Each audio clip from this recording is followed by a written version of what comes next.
තොරතුරු හා සංවේදන තාක්ෂණයේ පුතේ මෙන්න මේවා ශේෂ්ත්‍රයන් වල කතා කරනවා. භාවිතා කරනවා කියලා. ඊ රාජ්‍ය, කර්මාන්ත, ව්‍යාපාර, විනෝදාස්වාදය, ගමනාගමන, කෘෂිකර්මාන්ත, සෞඛ්‍ය, අධ්‍යාපනය. මෙන්න මේ එකින් එක අපි දැන් කතා කරනවා. දාගන්න මාතෘකාවක් තොරතුරු හා සංවේදන තාක්ෂණය භාවිතයට ගනු ලබන ශේෂ්ත්‍ර.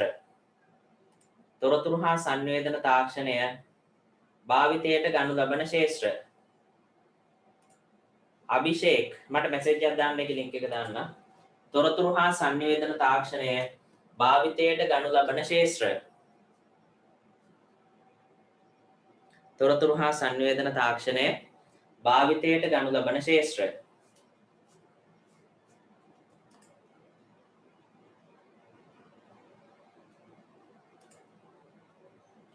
ලියන්න තරුවක් දාලා ලියපු අය ලියන්න එපා. ලියපු අය ලියන්න එපා. ලියපු නැති අය ලියා ගන්න. තරුවක් දාන්න ලියන්න.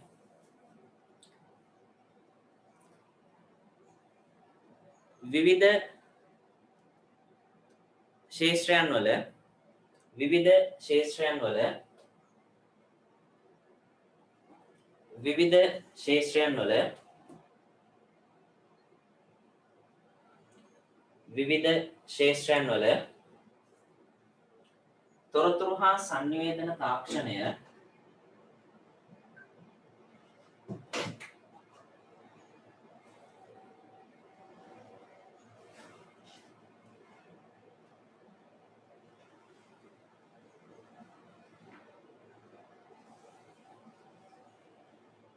තොරතුරු හා සංවේදන තාක්ෂණය යොදා ගන්නා ආකාර පිළිබඳව යොදා ගන්නා ආකාර පිළිබඳව යොදා ගන්නා ආකාර පිළිබඳව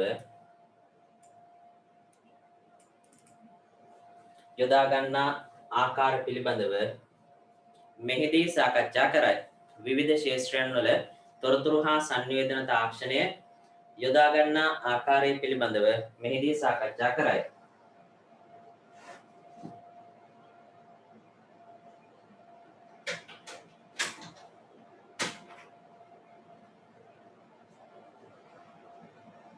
මෙහිදී සාකච්ඡා කරයි.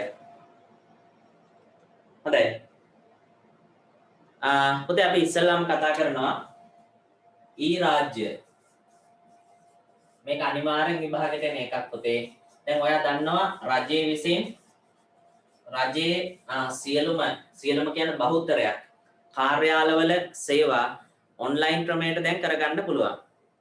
ඔන්ලයින් ක්‍රමයට. එතකොට පුතේ රජයේ වෙනම වෙබ් අඩවියක් තියෙනවා. අපිට පුළුවන් ඒ වෙබ් අඩවිය හා සම්බන්ධ වෙලා අපගේ තියෙන අවශ්‍යතාවය ඉටු කරගන්න පුළුවන්.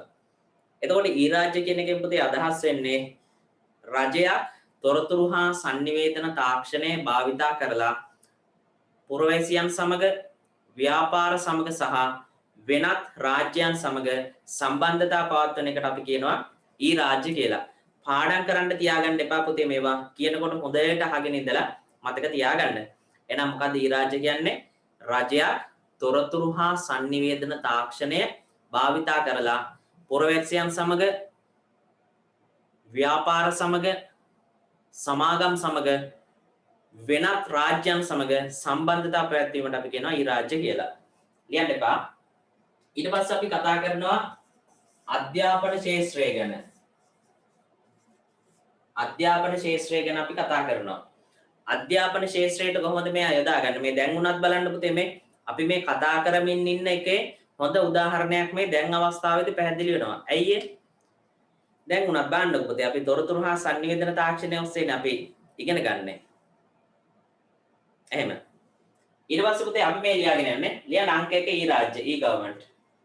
ඊ රාජ්‍ය, ඊ ගවර්න්මන්ට්. ඊ රාජ්‍ය, ඊ ගවර්න්මන්ට්. නවෝදයා දුව මට මැසේජ් එකක් දාන්න.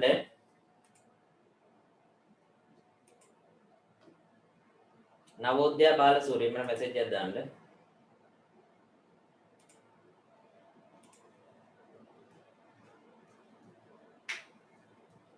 මේ අනිත් කාරණේ පුතේ මේ පෙබරවාරි පෙබරවාරි 10 විතර පස්සේ පන්ති පටන් ගන්න මේ පුළුවන් වාතාවරණයක් එයි. හරිද? එතකොට ඔයාලට හැබැයි පන්ති පටන් ගන්න වෙන්නේ නැහැ. මොකද පෙබරවාරි පටන් ගන්න ඒ කියන්නේ අපිට දැන් පටන් ගන්න බෑ. ගිය පාර නම් ඔබ දන්නවා අපි අපේ මතයට කලින් පටන් ගත්තා. නමුත් දැන් ටිකක් තත්ත්වය දරුණුයි. නීති තදයි සහ මේ නිරෝධායනය කරන්න කමන්නේ හිරේ ඉන්නත් වෙනවා. ඒ හින්දා එච්චර ඇදගෙන නාගන්න ඕනේ නැහනේ. අවසර දුන් සැනින් හරිද? ඉස්සල්ලාම පටන් ගන්න පුතේ 11 අවසර මාර්තු ලියන කට්ටියට. හරිද? මේ 11 අවසර මාර්තු ලියන කට්ටිය එළියට යනකම් ඔයාලව පන්තියට ගෙන්නන්නේ නැහැ. මොකද ඒගොල්ලෝ හරි පව් පුතේ නැත්තම්. හරිද? එයාලට විශාල කාලයක්, ඒ කියන්නේ අපි පාඩම් ටික ආවරණය කරාට එයාලට විශාල කාලයක් මග හැරුණා. ඒ නිසා පන්තිය ගෙන්නලා තව වැඩි ටිකක් වැඩිපුර කරලා දෙන්න ඕනේ. මාර්තු මාසේ මුල සතිය වෙනකොට ඔයාලට පටන් ගන්නවා. මාර්තු මුල සතිය වෙනකොට. පැහැදිලිනේ? රාජ්‍ය, ගවර්න්මන්ට්. ඊට පස්සේ අධ්‍යාපන ශාස්ත්‍රය. අධ්‍යාපන ශාස්ත්‍රය. අධ්‍යාපන ශාස්ත්‍රය.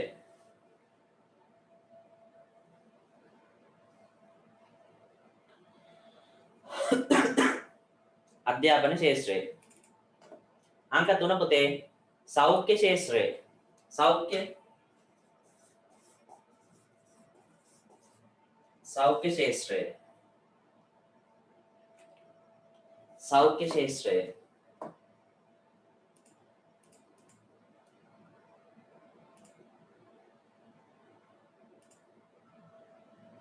සෞඛ්‍ය ශාස්ත්‍රය.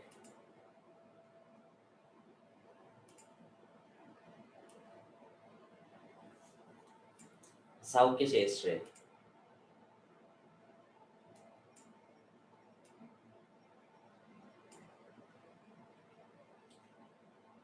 ඊගවට රාජ්‍ය අධ්‍යාපන සෞඛ්‍ය ශාස්ත්‍රය. ඊගට පුතේ කෘෂි කර්මාන්ත ශාස්ත්‍රය.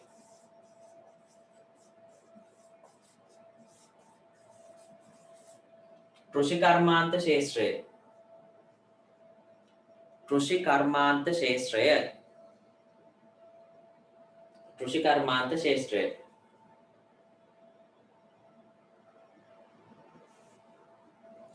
කෘෂි කර්මාන්ත ශාස්ත්‍රය. දැන් මේවා එකින් එක කතා කරනවා ඈ. ඊට පස්සේ පුතේ ගමනාගමන ශාස්ත්‍රය. ගමනාගමන ශාස්ත්‍රය.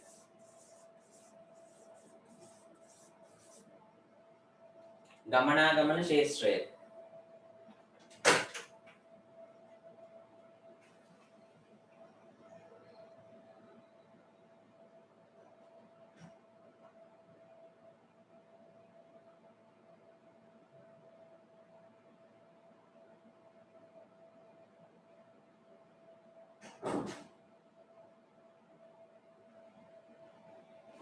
ගමනාගමන ශාස්ත්‍රය. දැන් ඊගවට විනෝදාස්වාදයේ සඳහා විනෝදාස්වාදයේ සඳහා විනෝදාස්වාදයේ සඳහා විනෝදාස්වාදයේ සඳහා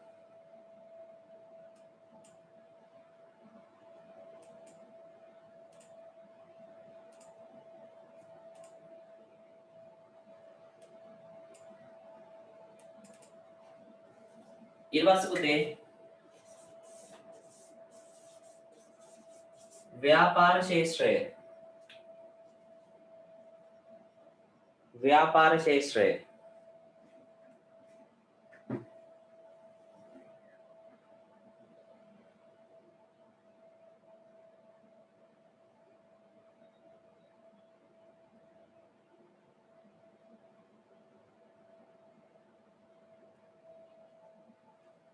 ව්‍යාපාර ශාස්ත්‍රය. අවසාන එක කර්මාන්ත ශාස්ත්‍රය. කර්මාන්ත ශාස්ත්‍රය.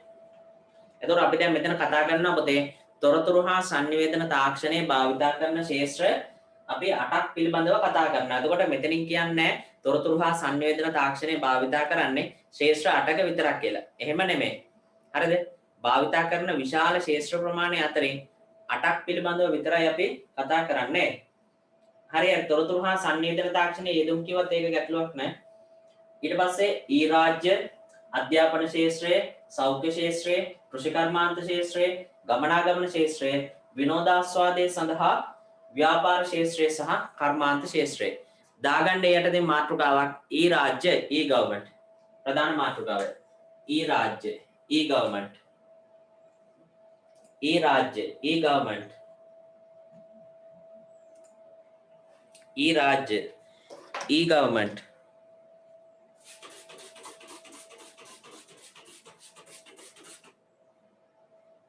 ඊ රාජ්‍ය, ඊ ගවර්න්මන්ට්.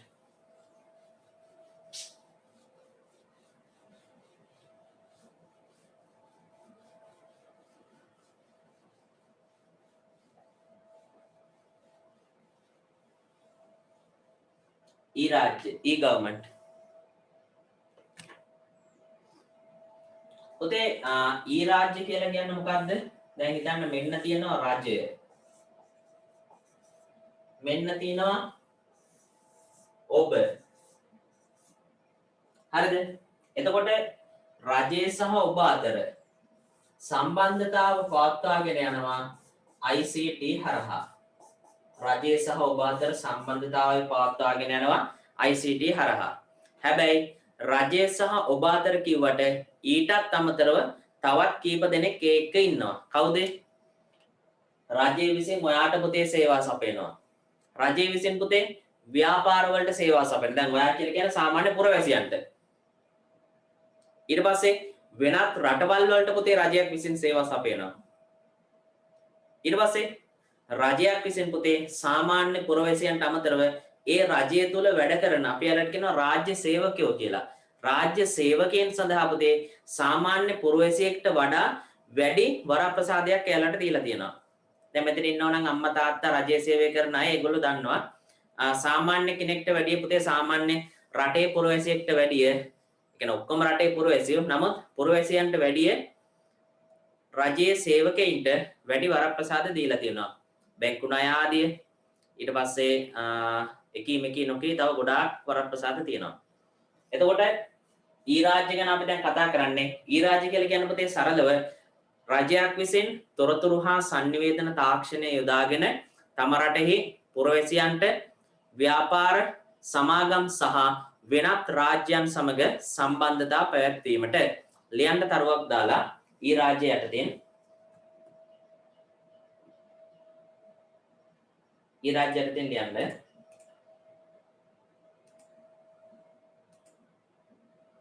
ඊ ගවර්න්මන්ට් යටතේ ලියන්න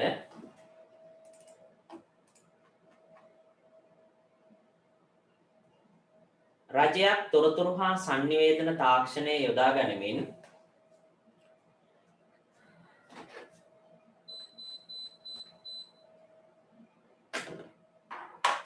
රජයක් තොරතුරු හා sannivedana තාක්ෂණය යොදා ගනිමින්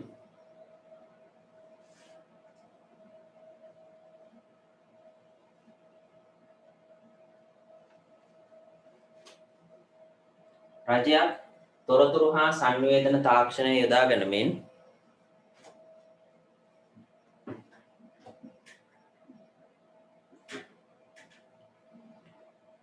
තම රටෙහි පුරවැසියන් සමග රජයක් තොරතුරු හා sannivedana තාක්ෂණය යොදා ගනිමින් තම රටෙහි පුරවැසියන් සමග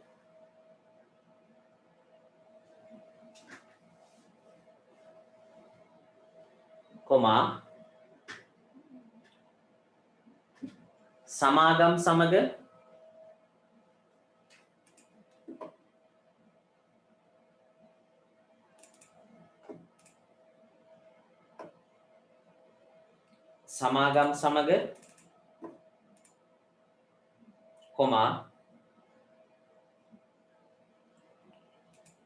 රාජ්‍ය සහ රාජ්‍ය නොවන සංවිධාන සමග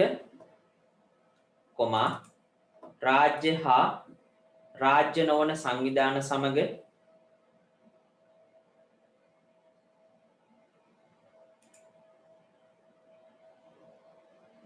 රාජ්‍ය හා රාජ්‍ය නොවන සංවිධාන සමග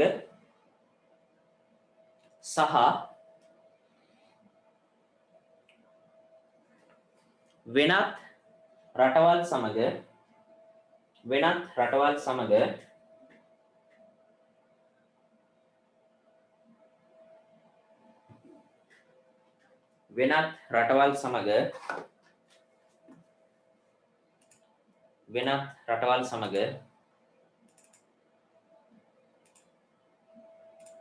සම්බන්ධතා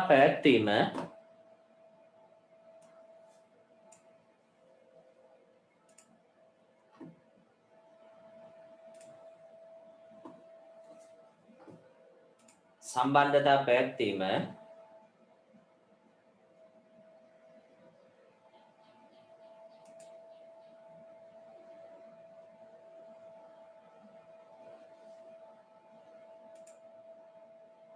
ඒ රාජ්‍ය තුලදී සිදුවේ.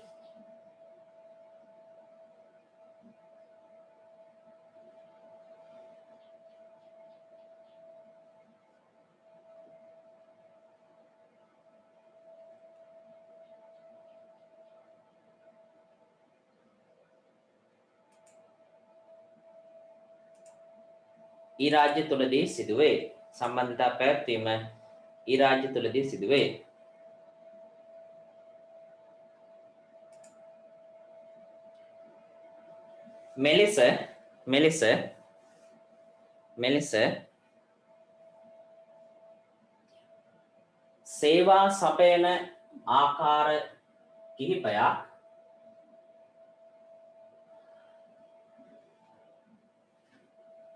මෙලෙස සේවා සපයන ආකාර කිහිපයක් පහතින් දැක්වේ.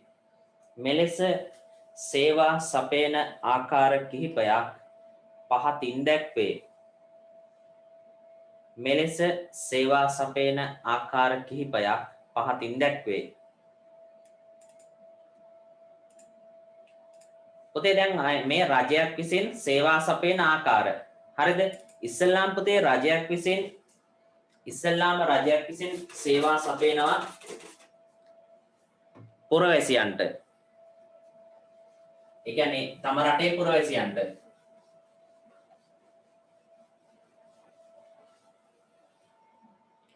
ඒ කියන්නේ සරලව ගත්තොත් පුතේ මෙතන කරන්නේ මොකද්ද? ඔක්කොගෙම සල්ලි අරගෙන ඒ සල්ලි වලින් වෙනම පොදු සේවාවක් පවත්වාගෙන යනවා. ඊට පස්සේ නීතිය හා සාමය රකින්න ආරක්ෂක අංශයක් වෙනම තියාගෙන යනවා. ඒ කියන්නේ මේක මේ ක්‍රියාවලිය පටන් ගන්න පුතේ සාමාන්‍ය ජනතාවගේ. ඒ කියන්නේ මේ සාමාන්‍ය ජනතාවට පැටවෙන ඍජු බදු සහ වක්‍ර බදු වලින් තමයි රජයක් නඩත්තු වෙන්නේ. ඍජු බදු කියන්නේ ආදායම් බදු කියලා කියන්නේ. ඒ කියන්නේ මොනවද? අපි යම්කිසි මුදලක් ඒ කියන්නේ මුදල් සීමාවකට වඩා උපයනවා නම් ඒ උපයන මුදලෙන් කොටසක් බදු විදිහට ගෙවන්න ඕන. ඒක ඍජු බදු. ඊට පස්සේ වක්‍ර බදු කියලා තියෙනවා පුතේ. අපි පාන් ගෙඩියක් ගත්තා, ස්පිරිතාලයකට ගිහිල්ලා බේත් ගත්තා, ඒ හැම එකකම පුතේ කොටසක් බදු. අපි ෆෝන් එකට කාඩ් එකක් දැම්මත් ඒකෙත් ටැක්ස් එකක් තියෙනවා. එතකොට මේ සියලු ආදායම් ටික අරගෙන තමයි පුතේ රජයේ වියදම් ටික පියවන්නේ. එතකොට ඒ වියදම් පියවන්න මුදල් නොමැති වුණොත් ඒගොල්ලෝ මොකද කරන්නේ? පිට රට වලින් ණය ගන්නවා. දැන් කෙනෙක්ට ප්‍රශ්නයක් එන්න පුළුවන්. සර් වියදම් පියවන්න ඉතින් සල්ලි අච්චු ගහන්න පුළුවන් කියලා. නෑ. සල්ලි අච්චු ගහන්න පුළුවන්. නමුත් ඒකෙන් වෙන්නේ තවත් වෙනස්ම ක්‍රියාවලියක්. ඒක මම ඔයාලට ඉස්සරහදී කියලා දෙන්නම්. මොකද ඒක පැයක විතර පැහැදිලි කිරීමක්. එතකොට පුතේ මේ රජයේ නඩත්තු වෙන්නේ සාමාන්‍ය පුද්ගලයාගෙන්නේ. ඒ කියන්නේ ඔයාලා අපි වගේ සාමාන්‍ය පුද්ගලයන්ගෙන් තමයි පුතේ ආණ්ඩුවක් නඩත්තු වෙන්නේ. එතකොට අපි ආණ්ඩුවට සල්ලි දෙනව නෑ. එහෙම නෙමෙයි. අපි භාණ්ඩ හා සේවා වලට අය කරලා තියෙන බදු වලින් තමයි ආණ්ඩුවක් දුවන්නේ. එතකොට ඒ රජයේ විසින් පුතේ අනිවාර්යෙන් Taman වෙත බදු ගෙවන ජනතාව උදෙසා කියන්නේ සාමාන්‍ය පුරවැසියන් උදෙසා පුතේ වෙනම මෙයාලට සේවා සපයනවා. අපේ අංක 1 තමයි රජයේ විසින් පුරවැසියන්ට. අංක 1 රජයේ විසින් පුරවැසියන්ට රජය විසින් පුරවැසියන්ට අපි ඉංග්‍රීසියෙන් කියනවා government to citizen. government කියන වචනේ G අකුරත් 2 කියන එකෙන් දෙකේ ඉලක්කමත් C කියන වචනේ C අකුරත් අරගෙන citizen කියන වචනේ C අකුරත් අරගෙන අපි යාට කෙටියෙන් කියනවා G to C කියලා. රජය විසින් පුරවැසියන්ට government to citizen G to C ලියාගන්න.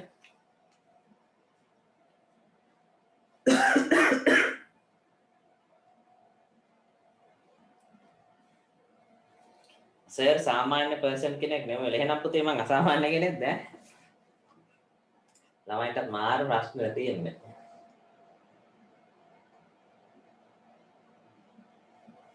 අර ව්‍යාපාර අතර මෙතෙන් කියමු අපි. සමාගම් කියලා කිව්වම මේවත් අයි තියෙනවා අපි ඒක මෙතනින් කියමු. රාජ්‍ය විසින් පුරවැසියන්ට. එතකොට පුතේ රාජ්‍ය විසින් පුරවැසියන්ට වෙනම සේවා සපයනවා. ඊට පස්සේ පුතේ ඊගාවට රජය විසින් වෙනත් රජයන් වලට සේවා සපයනවා. ඒ කියන්නේ මොකද්ද? වෙනත් රජයන් කියන්නේ ලංකාව තුළ වෙනත් රජයන් තියෙනවද නැහැ? ලංකාව තුළ එක් රජයක් තිබ්බේ. ඉස්සර තිබ්බ ලංකාව තුළ වෙනත් රාජ්‍ය දෙකක්. මොකද්ද? ශ්‍රී ලංකා ප්‍රජාතන්ත්‍රවාදී ජනරජය සහ මෙන්න මෙයා.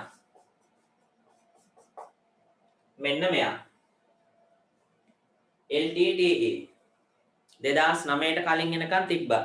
ඔයාට මතක නැතුව ඇති පුතේ සාමාන්‍යයෙන් ඔයාලා ඉපදිලා තියෙන 2004 කාලේනේ.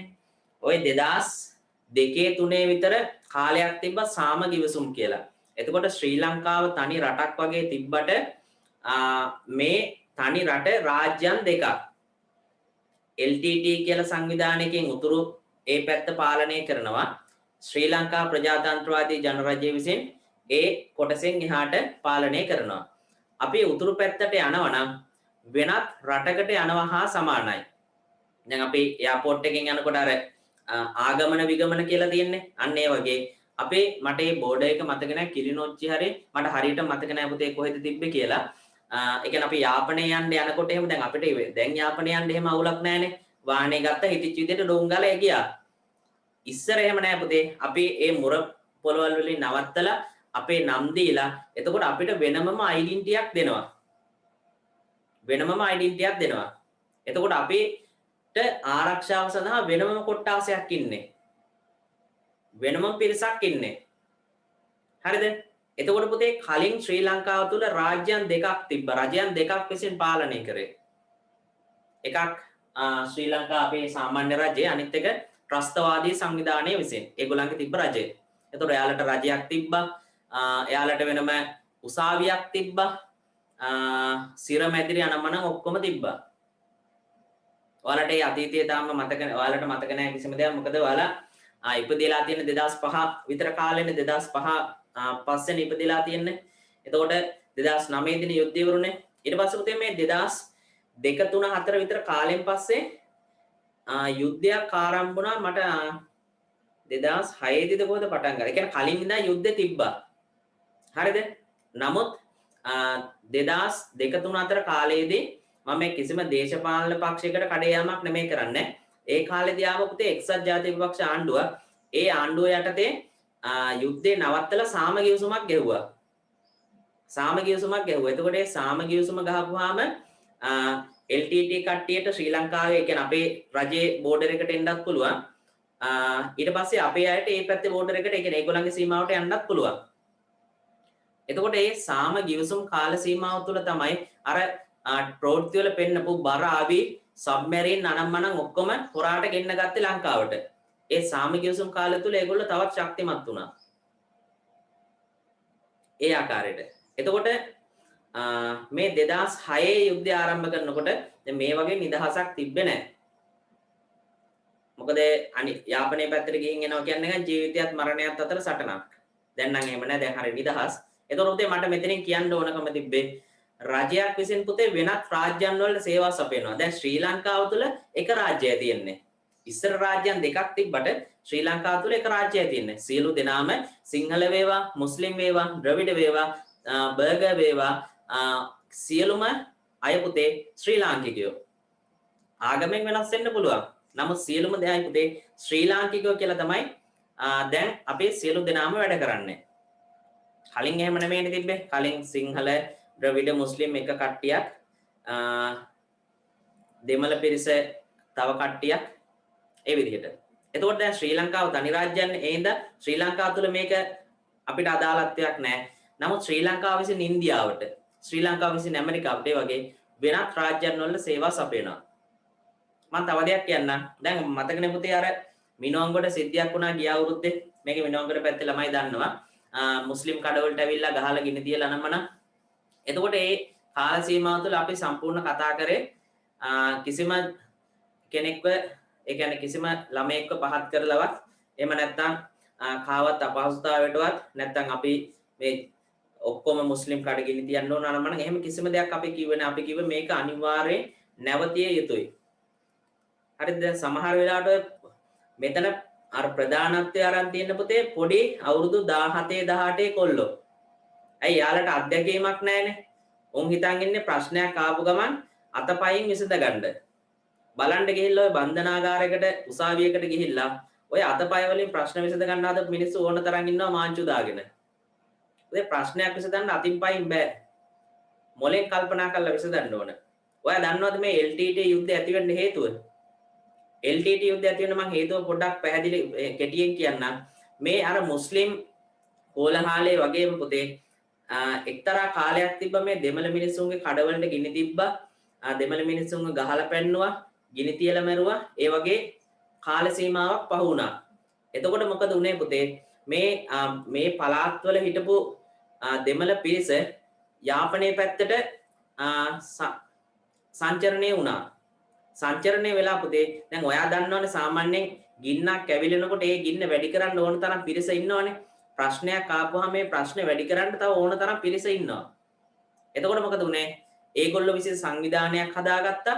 සංවිධානයක් හදාගෙන නායකයෙක් එකට පිහිටව ගත්තා. ඊට පස්සේ පුතේ පිට රටවලින් ආධාර හම්බෙන්න ගත්තා. ඒගොල්ලෝ යුදමය අතේ ශක්තිමත් වුණා. එතකොට පුතේ සිංහල අයත් මැරුණා, දෙමළ අයත් මැරුණා. මේ යුද්ධ නිසා පුතේ විශාල ජනතාවගේ ජීවිත අහිමි වුණා. හිතන්න පුතේ මේ ප්‍රශ්නේ වෙනකොට මේ වෙච්ච තැනින්ම මේක අත්හැරලා දාන්න තිබ්බනම් අද වෙනකොට මිනිස් ජීවිත කීයෙන් කී දෙනෙක් ජීවත් වෙනවද? රණවිරු ආබාධිත වුණා. ඒ වගේ. ඒ නිසා මේකත් එක්ක මම කියන්නම් ඔයාලට ප්‍රශ්නයක් ආවොත් කවදාවත් අතින් පයින් විසඳ ගන්න යන්න එපා. ඒක විශාල ගැටලුවක්. පුළුවන් තරම් කතා කරලා දැන් ඔය ඉස්කෝල තුල නම් ප්‍රශ්නයක් වුණොත් කෙනෙක් අතර ඉස්කෝලේ ගුරුවරු ඉන්නවා ගුරුවරයාට කියලා ඒ හරහා ප්‍රශ්න විසඳ ගන්න පුළුවන්. සමාජය තුල ප්‍රශ්නයක් වුණොත් පොලිසිය තියෙනවා. පොලිසිය මගින් විසඳ ගන්න පුළුවන්. ඒ විසඳ ගන්න බැරි වුණොත් පුතේ අධිකරණයක් තියෙනවා. අධිකරණය තුලින් විසඳ ගන්න පුළුවන්. කවදාවත් අතින් පයින් විසඳන්න බෑ. අතින් පයින් විසඳන්න ගියාම පුතේ බලන්න 2090 ගණන් වල ඉඳන් පුතේ අවුරුදු 10කට වැඩි කාලයක් ලොකු යුද්ධකින් තමයි අන්තිමට මේක ඉවරුනේ. එහෙම. දැන් අර ප්‍රශ්නේ දුන්නත් මේ මුස්ලිම් ඇති වෙච්ච ගැටලු කොලහාලේ වුණත් පුතේ අර විදිහට ඒ ගිය විදිහටම ගියා නම් මේක ලොකු ඛේදවාචකෙන් නතර වෙන්නේ. ඒ නිසා විශේෂයෙන් මේ නව පරම්පරාව මේ හැම දෙයක්ම අවබෝධ කරගෙන ඉන්න ඕන. ලියන්න ඊගාවට රජය විසින් වෙනත් රාජ්‍යවලට රජය විසින් වෙනත් රාජ්‍යවලට අපි කියනවා government to government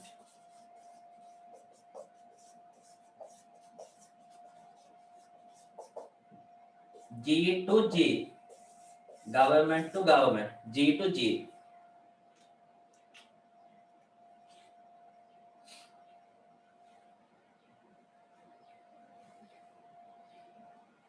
government to government G to G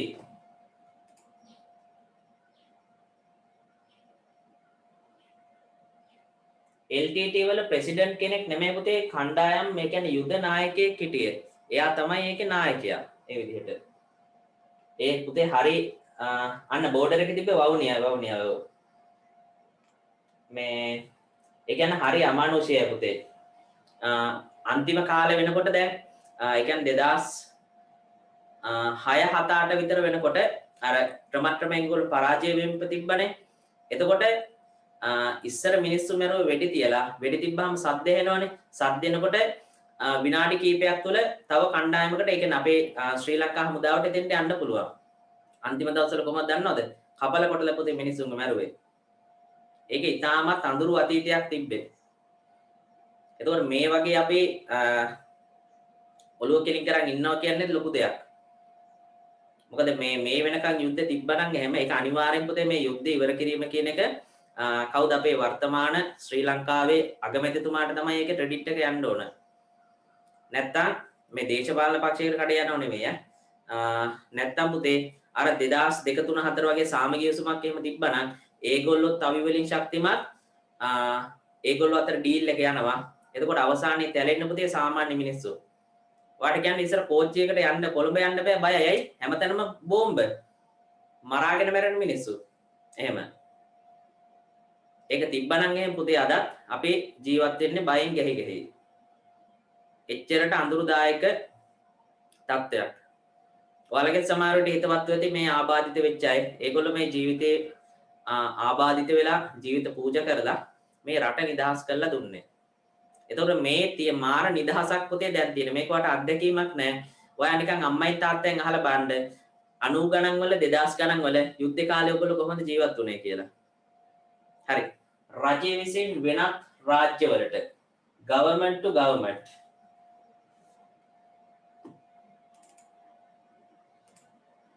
ඊට පස්සේ පුතේ අංක 3 රජය විසින්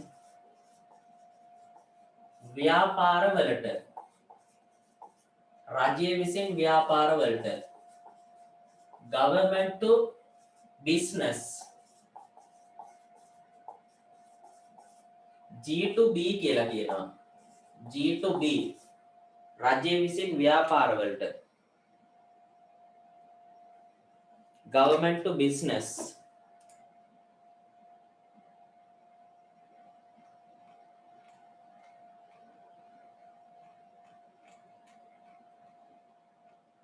දුවමු මැසේජ් එකක් ඇවිල්ලා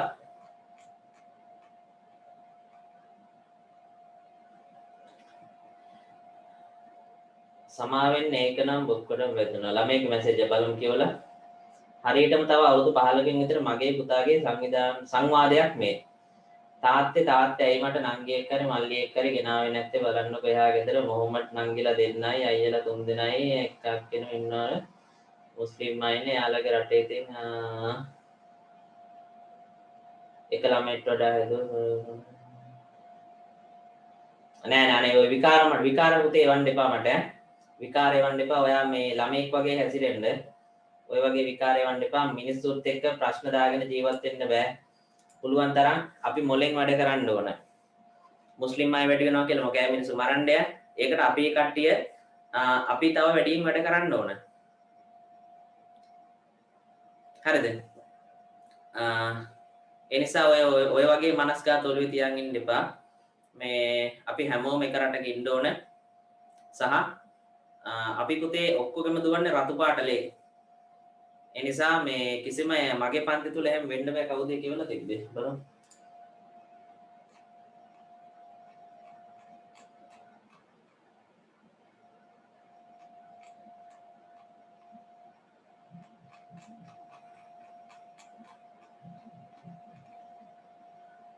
හරි මම එයාගේ නම කියන්නේ නැහැ. ඔය වගේව මට එවන්න එපා. හරිද? ඉතලා අපි දැන් බලන්න සිංහල මිනිස්සු. හරිද? දවසකට කී දෙනෙක් රියානතුරු වලින් මැරෙනවද? දවසකට කී දෙනෙක් රියානතුරු වලින් මැරෙනවද? අරක්කු බීලා දවසකට කී දෙනෙක් මැරෙනවද? ඈ? අපේ මිනිස්සෙක් වැඩක් පටන් ගත්තාම මිනිස්සු කී දෙනෙක් හූල්ලනවද? රුපියලකින්වත් උදව්වක් කරනවද? මේ ගෙදරට වඩා අල්ලපු ගෙදර මිනිස්සයා ඉගෙන ගත්තාම ඌට සුබපතනවා විදියට ඌට ඊර්ෂ්‍යා කරන එකනේ කරන්නේ. මෙන්න මේ ආකල්ප වලින් අපි හැදෙන්න ඕන පුතේ. ආකල්ප වලින් අපි හැදෙන්න ඕන. මේ ටික හැදෙන්නේ නැත්නම් අපි තාම එහෙම්මම තමයි ඉන්නේ. වෙන කෙනෙක්ට බැනලා වැඩක් නැහැ. දැන් උදාහරණයක් විදිහට මුස්ලිම් කට්ටිය ගන්න. එකිනෙකාට උදව් කරනවානේ. දැන් මං කිව්වා අර මටත් පහුගිය දවස්වල මොකද්ද පන්තියක් දවසක් කරන්න බැරුණා කියලා කීප දෙනෙක් කතා කරලා ඇඟට කොට වෙන්නේ. ඒ අපේ කට්ටියගේ හැටි. මොකක් හරි ප්‍රශ්නයක් ආපු ගමන් ඌට ඒකෙන් නන්නත්තර කරලා ආයේ සමාජයකටවත් මූන්ට එළියට බහින්න බැරි වෙන විදිහට කතා හදලා තමයි නවතින්නේ. එතකොට මෙන්න මේ අපිට වැරදිච්ච තැනක් තියෙනවා. ඒ වැරදිච්ච තැනින් අපි අපේ ආකල්ප හදා ගන්න ඕන. පන්තියකට යන උදාහරණයක් විදිහට පන්තියේ ඩෙස් වල කුණු හarp ලියලා ටිකස් චුයින් ගම් මලවලා එහෙම. එතකොට ඔයාලා හිතන්නේ මේ මගේ පන්තිය මම මේ ඉගෙන ගන්න තැන. එහෙම හිතන්නේ රටකට නිකන් සාමාන්‍ය පාරේ ඇවිදලා බලන්න. පාර කොච්චර කුණු දානවද? මේක මගේ රට එහෙම කියලා හිතන්නේ නැහැ. කෝච්චි එක ගිහින් බලන්න සීට් කපලා අනම්මනම් කරලා මෙන්න මේ ආකල්ප වලින් අපි හැදෙන්න ඕන. මේ ආකල්ප ටික හදාගත්ත කියන පුතේ අපිට හොඳ ගමනක් යන්න පුළුවන්. ඒකයි මේ අලුත් પરම්පරාව විදියට ඔයාලා දැන් කලින් પરම්පරාවයි හදන්න බෑ. වැඩි වයසට ගියාම මේගොල්ලෝ වෙනස් වෙන්නේ නැහැ පුතේ. නමුත් අලුත් પરම්පරාව විදියට ඔයාලා අනිවාර්යෙන් මේ විදියට හැදෙන්න ඕන. සෑම ජාතියක්ම ලංකාව තුළ සිටිය යුතු. ඒ වගේම දැන් උදාහරණයක් විදියට බලන්න බ්‍රැන්ඩෙක්ස් ආයතනේ. කවුද බ්‍රැන්ඩෙක්ස් ආයතනේ හිමිකාරයා? මුස්ලිම් ජාතිකයන් කීප දෙනෙක් ඒ කියන්නේ පැනල් එකක් ඉන්නේ. එතකොට දැන් අපේ මේක මුස්ලිම් ආයතනයක් වුණාට පුතේ බ්‍රැන්ඩෙක්ස් ආයතනේ වැඩ කරන්නේ 50%කට වැඩිය සිංහල ජාතිකයෝ. එහෙනම් මේ මිනිස්සුන්ට තිබ්බනේ මේ අපි මුස්ලිම් ඉන්න මුස්ලිම් අයට විතර රැකියා දෙන්න. එහෙම නෑ පුතේ. අපි හැමෝම එකා වගේ වැඩ කරන්න ඕන. මම මේ ආයතනයේ ඉන්න මිනිස්සු කී දෙනෙක් ජීවත් වෙනවද? දරුවන් කී දෙනෙක් කෑම කනවද? ඒ විදිහට. ඒ නිසා මේ ඔය වගේ ගොම් මනස්ගතවල ඉන්න එපා. හැමෝම අපි එකයි කියලා හිතාගෙන වැඩ කරන්න. Taman දියුණු එක Tamanගේ වැඩක්. මේ ළමයින්ට හරියන්නේ නැහැ. ඒ කියන්නේ ළමයින්ට පුතේ අධ්‍යාපනය දුන්නාට හරියන්නේ නැහැ. අධ්‍යාපනයත් එක්ක අනිත් දේවලුත් දෙන්න ඕනේ. නැත්නම් නිකන් රොබෝලා වගේ තමයි බිහි වෙන්නේ. රජය විසින් ව්‍යාපාර වලට. ලියන්න ඊගාවට රජය විසින් සේවකයින්ට. රජය විසින් සේවකයින්ට. රජය විසින් සේවකයින්ට.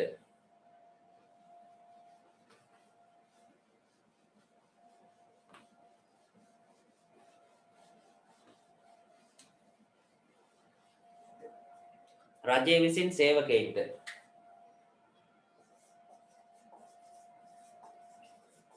රජය විසින් සේවකයින්ට. Government to employ. G to E. Government to employ. G to E. Government to employ. G to E.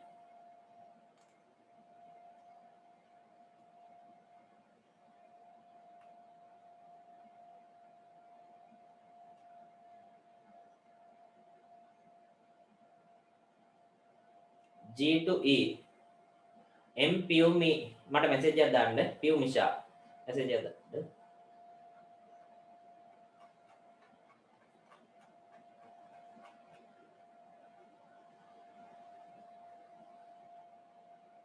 අනිත් එක පුතේ ඔයාලා හැමදේම තේරුම් ගන්න. මේ අපි වැඩ කරන්නේ සම්පූර්ණ දේශපාලන පොලිටික් ගේම් එකක් මත. දැන් ඔයාලට මතකද? කලින් සැරවල් වල ඡන්දයක් කිට්ටු වෙනකොට මොනවද? මුස්ලිම් කඩවලට යන්න එපා. වඳ කොත්තු, වඳ බේත්. අනම්මනක් සෑහෙන ප්‍රචාර වෙනවනේ. බලන්නකො දැන් එනවද කියලා. දැන් එනවද බලන්නකො. දැන් අච්චර කතා කරා කවුද අර රිෂාඩ් බදියුදින් අනම්මනම් බෝම්බ ගැහුවා කියලා ප්‍රසිද්ධිය කිව්වා. කො ගැහුවා නම් ඉතින් අල්ලගන්න එපා. පුතේ මේ දේශපාලන කරලිය හැමෝම එකට සම්බන්ධ වෙලා ඉන්නේ. දේශපාලනඥයෝ කරන්නේ පුතේ එයාලගේ පැවැත්ම සඳහා සිංහල ජාතිය සහ වෙනත් ජාතීන් මොනවා කරන එකද? කොටවන එක.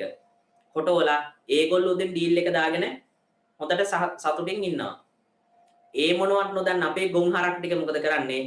අල්ලපු ගෙදර එකත් එක්කත් තරහයි, එහා ගෙදර එකත් එක්කත් තරහයි. එහෙම. දැන් උදාහරණයක් විදිහට නේද එක ගෙදරක් UMP අනික බුලත් කොලේ මොකද්ද? අද අලුත් සලකුණ. හරි UMP අනිත් එකට JVP කියලා හිතන්නකෝ. උන් දෙන්න තරහයි. එක්කෙනෙක් එක පක්ෂය අනිත් කෙනා අනිත් පක්ෂනේ. නමුත් UMP එකේ ඉන්න කෙනයි JVP එකේ ඉන්න කෙනයි හවසට එකට කෑම කනවා. අපේ කට්ටිය තේරුම් නොගන්න ඇත්ත තමයි මේ. දැන් හදිස්සියකට මොකෑ පුතේ දැන් ඔයා UMP වුණා කියලා හදිස්සියට මොකෑ UMP එකේ නායකයනවද උදව් කරන්න? JVP වුණා කියලා ඒකේ නායකයනවද? හදිස්සියකට එන්න අල්ලපු ගෙදර මිනිස්සයනේ. එහෙම තරහ වෙලා හරියනවද? ඒකයි පුතේ කියන්නේ.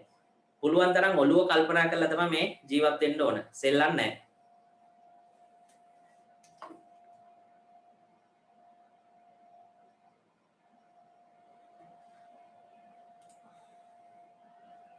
පොහොට්ටු බොරු කියන්න ඕනේ නැහැ. ඉතින් මන්න පොහොට්ටුවට වැඩ කරා. ඉතින් මං ඒ වුණාට මේ පක්ෂයෙන් කීපයකට වැඩ කරා. මොකද හිතවත්තු ඉන්නවනේ.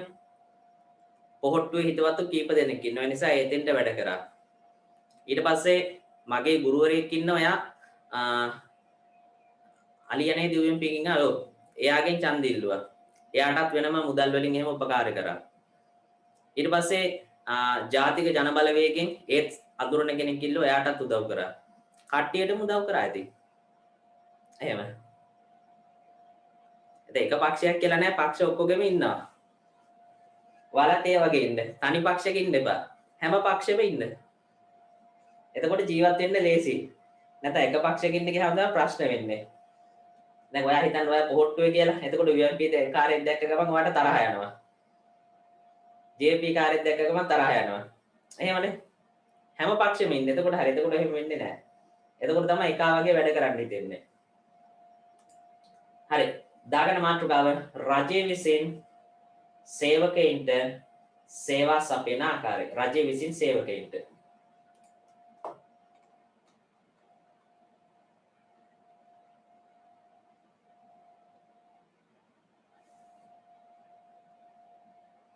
සර් ක්ලාස් ෆීස් වැඩි කරන්නේ නැද්ද සර්ට පාඩුයි නේ. වැදගත් දෙයක් කිව්වමද මන්ද ළමයි විසින් නෑ. ඉතින් ඔයාලා කියනවා නම් ඉතින් වැඩි කරන්න ගැටලුවක් නෑ. නෑ කොහොමදත් මේ කාල සීමාව තුළ පන්ති ගාස්තු රුපියලක්වත් වැඩි කරන්නේ නෑ. මේ මොකද හැමෝම අමාරුවෙන් යන්නේ.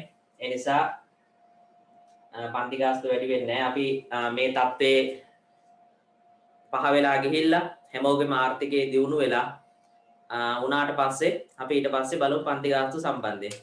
එතෙක් වැඩි කරන්නේ නැහැ. දැන් සමහර ගුරු ඉතින් වැඩි කරනවානේ. ලබන මේ අවුරුද්දේ 1000යි නම් ඊගව අවුරුද්ද 1200 1500 2000යි. ඔය නිකන් හිත ඔයාලා බලන්න ඔය සමහර පන්තියම තියෙන රුපියල් 2500 ගන්න පන්තිත් තියෙනවා. පව් ඉතින් එහෙම කරන එක හරි නෑ. දැන් අපි අඩුවෙන් කියන්නේ අපි 700ක් ගත්ත කියලා අපි එහෙම ඉතින් පහත් විදිහට ජීවත් වෙන්නේ නැහැ නේ පුතේ. වෙන කට්ටියට වැඩිය ගොඩාක් ඉහළින් අපි ජීවත් වෙනවා.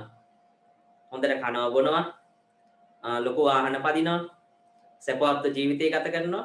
එහෙම. සමහරවිට ඊට වැඩිය රුපියල් 1000 2000 ගන්න මිනිස්සු අපිට වැඩිය මේ අඩු විදිහට ඒ කියන්නේ කන්නේ බොන්නේ නැතුව එහෙම ජීවත් වෙන ඇත්තේ තියෙන්නේ. සතුට කියන්නේ ඒක නෙමෙයි පුතේ. මේ මුදල් ගන්නවත් එක්ක අපි වට දෙයක් දෙන්න ඕනේ. ඒක තමයි සතුට කියලා කියන්නේ. එතකොට තමයි අපිට උනත් ඒක රඳා පවතින්නේ. රජය විසින් සේවකයන්ට පුතේ මේ වෙන පාඩම් වලට වැඩිය මේ පාඩමේ කියවනවා වැඩි ඒක සාමාන්‍ය දෙයක්. මොකද මේ වර්තමාන සමාජය කියන්නේ එතකොට නිකන් රොබෝ කෙනෙක් IT කරනවා කියන්නේ IT රොබෝ කෙනෙක් බිහි කරලා වැඩක් නැහැ. අපි මේ පාඩම් තුලින් IT කියලා දෙනවට අමතරව ඔයාට කියලා දෙන්න ඕන පුතේ අනාගතයේ කොහොමද මේ කරුණුත් එක්ක බැලන්ස් කරගෙන ජීවත් වෙන්නේ කියලා. පැහැදිලි නේද? දැන් මේක බලන දෙමාපියෝ ඉන්නවනම් වැරදියට හිතන්න එපා. මොකද මේ පාඩම් තුල සිලබස් එකේ මේවත් මේ ළමයින්ට උගන්වන්න ඕන. ඒ විදිහට. ලියන්න පුතේ තරුවක් දාලා රජයක් විසින් මේ මොකද දන්නවද අර තැපැල් ප්‍රමාද වෙලා තියෙන්නේ මේ තැපැල් කාර්යාලය නිරෝධායනය කළා. ළඟදී මේ තැපැල් කාර්යාලයේ අර ලියුම් බෙදෙන එක්කෙනාට කීප දෙනෙක්ට කොවිඩ් පොසිටිව් වෙලා ඒක නිරෝධායනය කළා වහලා තිබිලා තියෙනවා. ඒකයි දැන් කීප දෙනෙක් කතා කරලා මගේ ඇඟට කොට උනා සර් ටියුට් ආවේ නෑ අනම්මනම් කියලා. දැන් මේ හදිසි කට්ටිය සඳහා වෙන ක්‍රමවේදයක් තියෙනවා කූරිය කරන්න පුළුවන්. රුපියල් 170ක් යනවා. ඒක ගෙවල වලට ගන්න පුළුවන්. නැත්තම් සල්ලි ගෙවන්න ඕනේ නාමන්න තැපැලෙන් එනවා. කැමති එකක් ගත්ත හැකියි. ඊගා මාසෙදා. ලියන්න පුතේ රජයක් විසින් සේවකයන් හට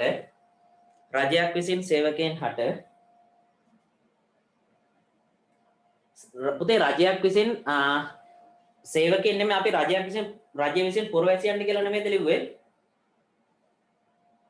අපි ලිව්වේ රජය විසින් සේවකයන්ටද රජය විසින් පුරවැසියන්ටද? කාගෙන් හරි අහලා බලමු. පාරමී නවෝදය බණ්ඩ කියන්නේ අපි ලිව්වේ මොකද්ද? රජය විසින් සේවකයන්ට. හරි අපි ඒක තියාගෙන යන්න. හරි. ලියන්න පුතේ තරුවක් දාලා රජයක් විසින් සේවකයන්ට සේවා සපයන ආකාරය පහතින් දැක්වේ. රජයක් විසින් සේවකයන්ට සේවා සපයන ආකාරය පහතින් දැක්වේ. ගුරුකුල.lk එකට ලොග් වෙන හැටි මම වීඩියෝ එකක් කරලා දාන්නම්.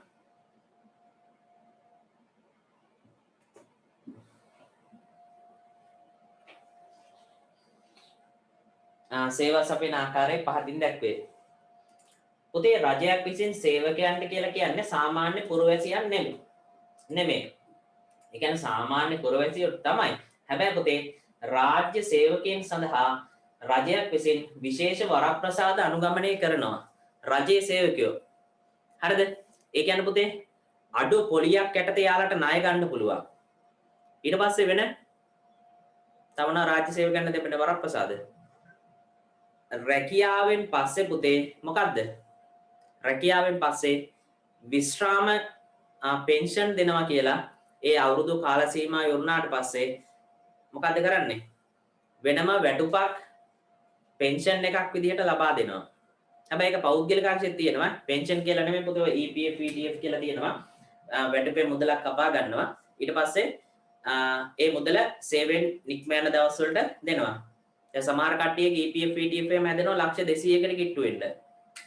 එතකොට හිතන්නකො ලක්ෂ 200ක් හම්බුණා කියලා සේවයෙන් ඉවත් වෙනකොට එතකොට අපිට පුළුවන් ඒක බැංකුවක FD එකක් දාලා තියන්න. බැංකුවක FD එකක් දාලා තියලා ඒ පොලියෙන් ජීවත් වෙන්න පුළුවන්. සාමාන්‍යයෙන් ලක්ෂ 200ක් දැම්ම කියන්නේ FD එකක් විදිහට ලක්ෂ 2කට වැඩි පොලියක් එනවනේ. ඉතින් මාසිකව නිකන් ඉඳලා ලක්ෂ 2ක් එනවා කියන්නේ නැතිනේ ජීවත් වෙන්න. ඔයාලගේ ටාගට් එක තියාගන්න ඕනේ ඒක පුතේ. දැන් ඔයාලා දැන් හිතන්නකෝ අවුරුදු 15යි කියලා. 15 කියලා හිතන්නකෝ වයස. 15 හරි 14 හරි. ඔයා අවුරුදු 25 වෙනකොට මේ ඉගෙන ගන්න සියලුම දේවල් ඉවර කරන්න ඕන. ඔයා අවුරුදු 25 වෙනකොට ඉගෙන ගන්න සියලුම දේවල් ඉවර කරලා ඔයා පුතේ අවුරුදු 50 වෙනකොට ඔයා ප්ලෑන් එකක් හදාගන්න ඕන ලක්ෂ 200ක් ඉතුරු කරන්න. දැන් ඔයා සමහරට කියන්නේ නැති සර් මේ විකාර කියනවා ලක්ෂ 200ක් ඉතුරු කරන්න පුළුවන්ද කියලා. නෑ කරන්න පුළුවන්. කරන්න පුළුවන්. ඒ කරන හැටි මම වෙන දවසක කියලා දෙන්නම්. මෙන්න මේ ටාගට් එකට වැඩ කරන්න. අවුරුදු 50 වෙනකොට ලක්ෂ 200ක් මම ඉතුරු කරනවා කියලා. එතකොට ඔයාට ඊගාව ජීවිතේ වැඩ කරන්න හරි ලේසියි. පුළුවන් තරම් මම හැමදාම කියන්නේ මුදල් ඉතුරු කරන්න. අඩුවෙන් කාලා හරි ගමන්නේ ඉතුරු කරන්න. ඒ විදිහට. පහදින් දැක්කේ. ලියන්න අංක 1. රාජ්‍ය සේවකයන් සඳහා ණය පහසුකම් පිළිබඳ විස්තර. හරි ගැටලුවක් නැහැ. මුලින්ම කියව රජය විසින් පුරවැසියෙක් වුණාට මේක එහෙම වුණාට ගැටලුවක් නැහැ. ලියන්නේ රාජ්‍ය සේවකයන් සඳහා ණය පහසුකම් පිළිබඳව විස්තර. රාජ්‍ය සේවකයන් සඳහා ණය පහසුකම් පිළිබඳව විස්තර. රාජ්‍ය සේවකයන් සඳහා ණය පහසුකම් පිළිබඳව විස්තර. ගවර්න්මන්ට් කැම්පස් එකකට ගියොත් අවුරුදු 25ට වඩා යනවනේ සර්. ඉතින් කවුද කිව්ව ගවර්න්මන්ට් යන්න කියලා? Tamanට කැමති එකක් තෝරගන්න පුළුවන් නේ. දැන් හැම පැත්තටම මාර්ගයන් හදලා දීලා තියෙන. දැන් ඉස්සර වගේ නෙමෙයි පුතේ. හරිද? දැන් ඉස්සර තාමත් එහෙම දැන් චුට්ටක් අඩුයි. අවුරුදු කීයද? O level ලියලා අවුරුද්දක් විතර ඉන්නවා ඉස්කෝලේකට ගිහිල්ලා වැඩ පටන් ගන්න. එතකොට ජීවිත කාලයෙන් අවුරුද්දක්ම අඩු වෙනවා. A level ලියලා රිසල්ට් එනකන් ඒත් අවුරුද්දකට ආසන්න කාලයක් ඉන්නවා. කැම්පස් සිලෙක්ට් වෙනකන් සමහරට අවුරුදු එකමාරක් දෙකක් ඉන්නවා. එතකොටම තමන්ගේ ජීවිත කාලෙන් අවුරුදු 4කට විතර ආසන්න කාලයක් අහිමි වෙලා. ඉතින් දැන් ක්‍රමවේද තියෙනවනේ.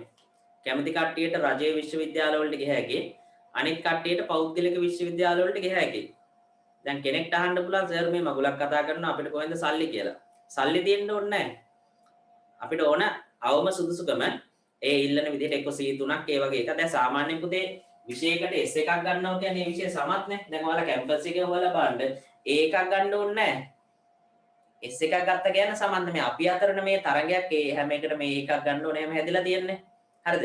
එතකොට ඒ අවම සුදුසුකම ගත්තට පස්සේ පුතේ ඔයාලට රජය විසින්ම ලබා දෙනවා පොලි රහිත ණයක්.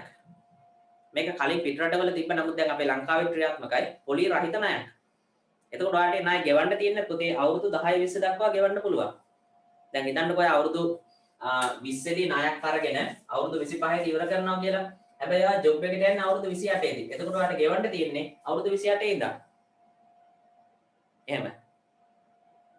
මාර කන්සෙප්ට් එකක් දැන් තියෙන්නේ. ඒ පිළිබඳව ඔයාලට ඉස්සරහින් මම දැනුවත් කරන්න දැන් මෙච්චර දාලා නැහැ. ලියන්න පුතේ අංක 1. රාජ්‍ය සේවකයන් සඳහා ණය පහසුකම් පිළිබඳව විස්තර. රාජ්‍ය සේවකයන් සඳහා ණය පහසුකම් පිළිබඳව විස්තර.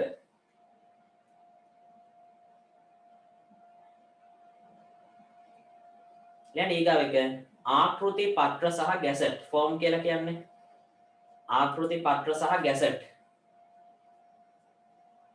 ගැසට් එහෙම නෙමෙයි ගැසට් ගෑන්න. රාජ්‍ය විසින් වාට ඉදිරිපත් කරනවා ආකෘති පත්‍ර සහ ගැසට්. උදාහරණයක් විදිහට රජයේ පුරපාඩුව සඳහා සේවකයන් බදව ගන්නවා නම් පත්තරේ දානවා පුතේ වාට ෆෝම් එකක් ආකෘති පත්‍රයක්. ඔයාලට තියෙන්නේ මේ විදිහට පුරවලා යවන්න. ඊට පස්සේ දැන් මේ ළඟදී විද්‍යාපීඨ සඳහා බදව ගත්තේ ගැසට් එක දානවා. එහෙම.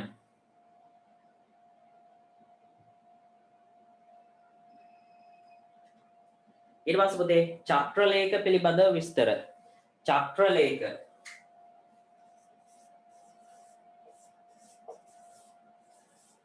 චක්‍රලේඛ පිළිබඳව විස්තර. මේ විවිධ චක්‍රලේඛ තියෙනවා පුතේ. ඒවට අනුව තමයි ක්‍රියාත්මක වෙන්නේ.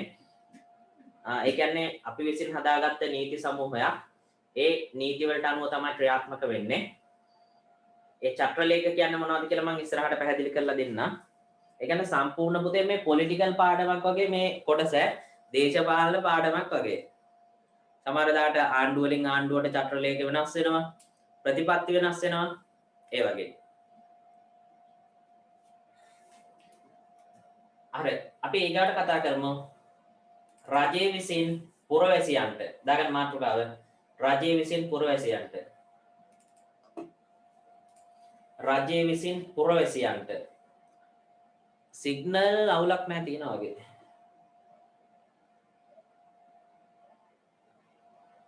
ඩිමාන්ඩ් එකක් නම් දැන් නම් පුතේ එක හා සමානයි ප්‍රයිවට් ගවර්න්මන්ට් කියලා වෙනසක් නැහැ දැන් නම්. දැන් පුළුවන් තරම් ගොඩක් කට්ටිය try කරන්නේ මේ අඩු වයසින් ඩිග්‍රී එක ඉවර කරලා ජොබ් එකකට යන්න. මොකද දැන් ප්‍රයිවට් කැම්පස් වල නියාමනයක් ඇවිල්ලානේ තියෙන්නේ. UGC එකේ රෙජිස්ටර් වෙන්න ඕනේ. එතකොට ඒක රෙජිස්ටර් වෙන්න ඒගොල්ලෝ තියනවා කොන්දේසිටියා සපුරාලන්න. එතකොට UGC රෙජිස්ටර් නම් අනිවාර්යෙන් ඒ පිළිගැනීමම තියෙනවා.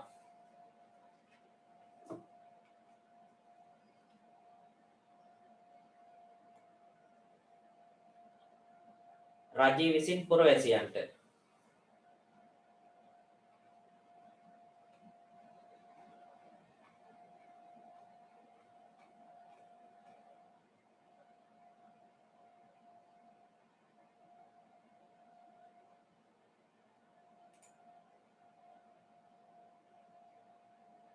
මම පුතේ උගන්වන්නේ ESOP Metro campus එකේ. අපේ කැම්පස් එකත් පුතේ මේ රජය විසින් පිළිගත් උපාධි දෙන ආයතනයක්. අපේ උපාධියත් සම්පූර්ණ පෞද්ගලික අංශය රාජ්‍ය අංශය දෙකේම පිළිගැනීම තියෙනවා. UGC registered. ESOP Metro campus එකේ. හොඳයි.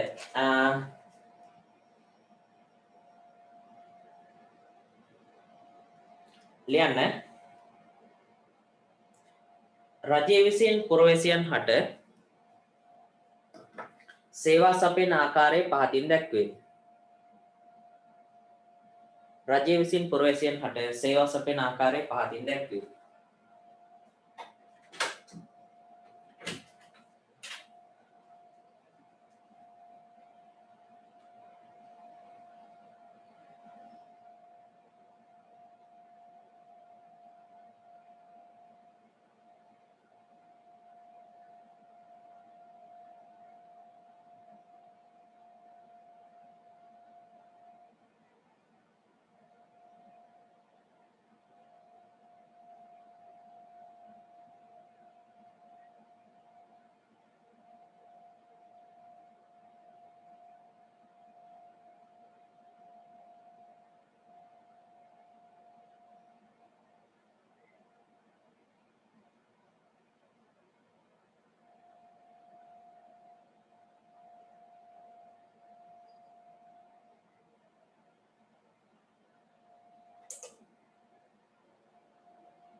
හොඳයි. පුතේ රජයක් විසින් පුරවැසියන් හට මෙන්න මේ විදිහට සේවා සපයනවා. හරිද? ඉස්සෙල්ලාම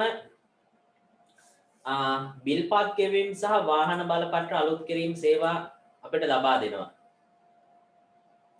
දැන් අංක 1 බිල්පත් ගෙවීම සහ වාහන බලපත්‍ර අලුත් කිරීම. බිල්පත් ගෙවීම සහ වාහන බලපත්‍ර අලුත් කිරීම. ආශ්‍රිත සේවා.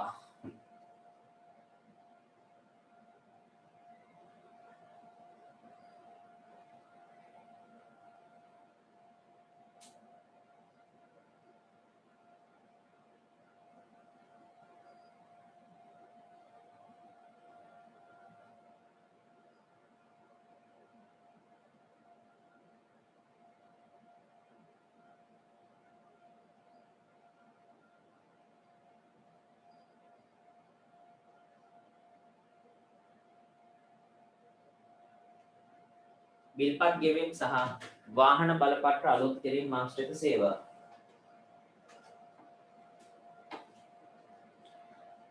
හොඳයි.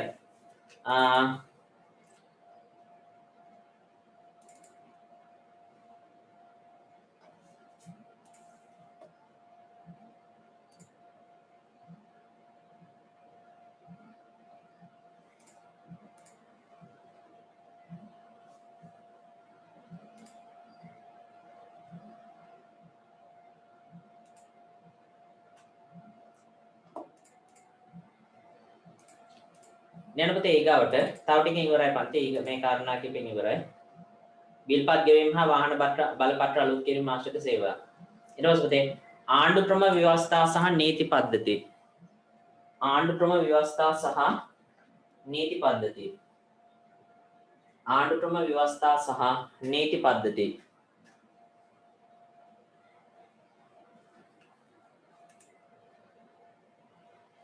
ආණ්ඩු ක්‍රම ව්‍යවස්ථා සහ නීති පද්ධති.